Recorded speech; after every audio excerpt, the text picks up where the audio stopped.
అలాగే ఆ పేరుకు గల అర్థాలను తెలుసుకుందాం. మొదటిగా అన అన్న పేరునకు అర్థాన్ని తెలుసుకుందాం. అన అనగా ఆలకించుట అనే అర్థాన్ని కలగజేస్తుంది. అన అన్న ఈ పేరుతో ప్రముఖముగా బైబిల్ గ్రంథంలో మనకి ఇద్దరు కనిపిస్తారు.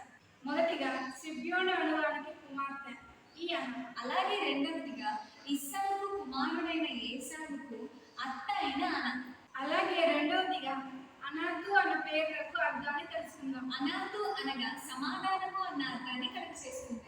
అనాథు అన్న ఈ పేరుతో బైబిల్ గ్రంథంలో మనకు ఒకరు మాత్రమే కనిపిస్తారు. అనాథు కుమారుడైన షాగూరు ఒక న్యాయాధిపతిగా ఉండేది.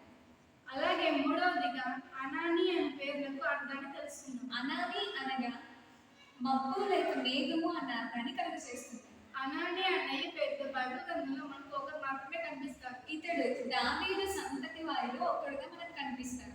ఈ దినమున ముగ్గురు గురించి తెలుసుకుందాం. అలాగే రేపటి దినమున మరికొంతమంది గురించి తెలుసుకుందాం. మీకు ఎవరికైనా ఏ పేరుకైనా అర్థం కావాలంటే కామెంట్ సెక్షన్ లో కామెంట్ చేయండి. మాకు తెలిసిన ఆ పేరు అర్థాన్ని మేము మీకు తెలియజేయగలం. మీ అందరికీ మా వందనములు.